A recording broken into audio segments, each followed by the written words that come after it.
This video is going to explore joining data from another spreadsheet, from another place that it's stored, to our attribute table inside of ArcGIS Pro.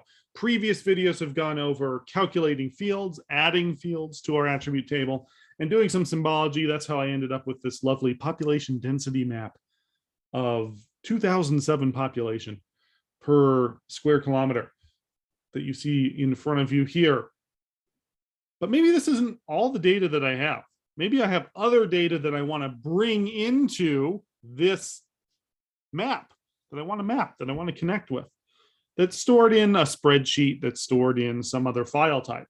Well, I can join that data. I just have to remember or learn some fundamentals of how databases operate to be able to do that. So let's jump right in. I have my data stored actually in an Excel folder or an Excel file. That's this country's imports data here. XLS, XLSX, both work inside of ArcGIS Pro. Old Arc had a lot of trouble, I always found, with Excel type files.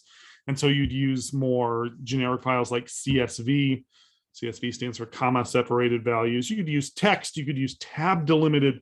Basically, if it's in some kind of delimited structure, Arc can use it, which is really cool. So we've got Excel. Great. Run into plenty of Excel files in our day.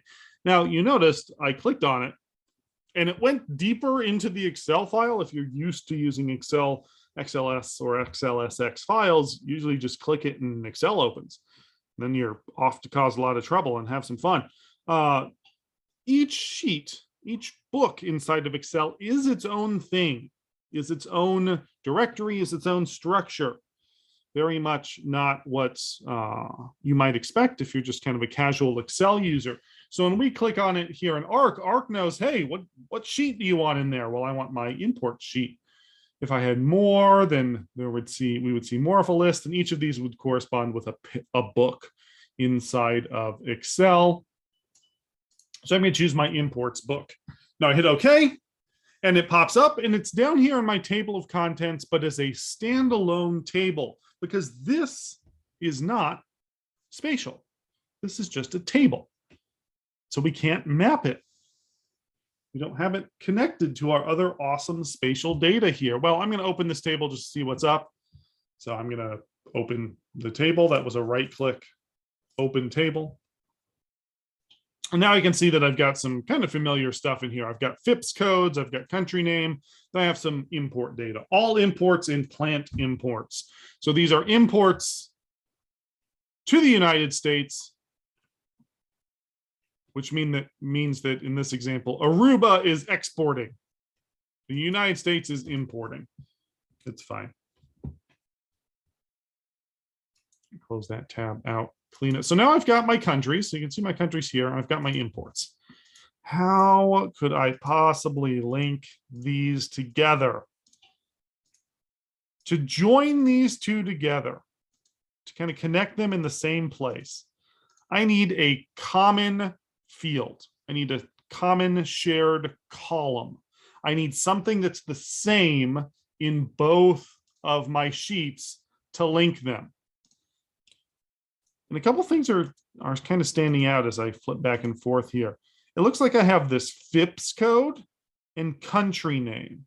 Both of these look good. FIPS country, FIPS country. Now, I could try either, but I'm always going to try the simplest one. For FIPS, I can see that I have 2-letter codes for each of the countries in here. I got those same 2-letter codes here. I could even sort these the same way.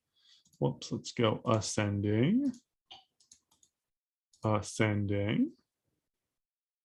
AAAC, AEAF, AAC, AE. Okay, those are, I'm not going to count them all. That's why I'm doing this on a computer. I'm going to go with the simpler one. I'm going to go with the standardized one every time, because I don't know for sure if in Antigua and Barbuda here, if we've used the ampersand. Did we or did we? Okay, it's also an ampersand. I don't want to have to check that for every abbreviation, for every ampersand, for every space. So I'm going to go simple. We always use standardized codes like FIPS codes, like GeoIDs when we're working with census information. Simple standardized codes are what we're going to do for our joins. So now that I know what I have FIPS country. That's my join. That's what I'm going to link these two together with. Now I got to do that. A join is done on whatever your spatial thing is. What's my spatial thing? Countries. Excuse me. I have countries. Countries are spatial. Spatial countries. So I'm going to do the join on the country. By do the join, I mean, of course, a right click again, and then joins and relates, and then add join. Join data to this layer on or standalone table based on a common attribute. Join, join, join. I'm joining it on the spatial thing because I want to map it. What's awesome about ArcPro is that it does a lot of the pre-fill work for you. So as you saw, I've got this data set up. I've got countries, I've got imports. It's all in here, and it's already identified all of this for me. I have a little yellow exclamation point. These are messages. These do not mean that something's broken. They're just kind of cautions. It's saying that it's not indexed. I'm not worried about that. I only have 248 records. Maybe if I had 200,000, I'd be worried about that, but I'm not worried about that now.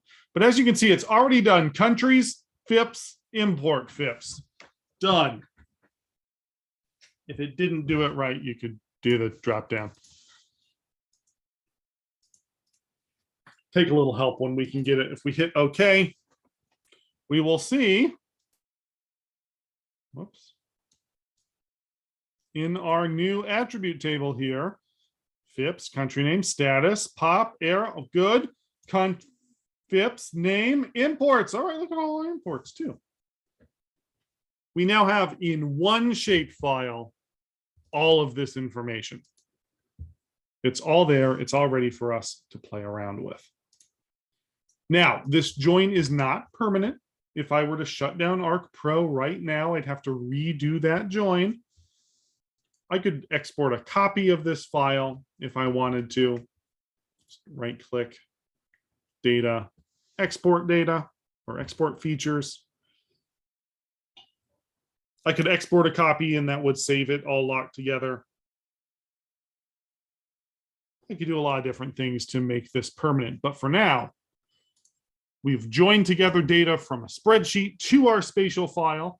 And now I could, symbolize it based on this import information because it is now linked in there. Pretty neat, huh?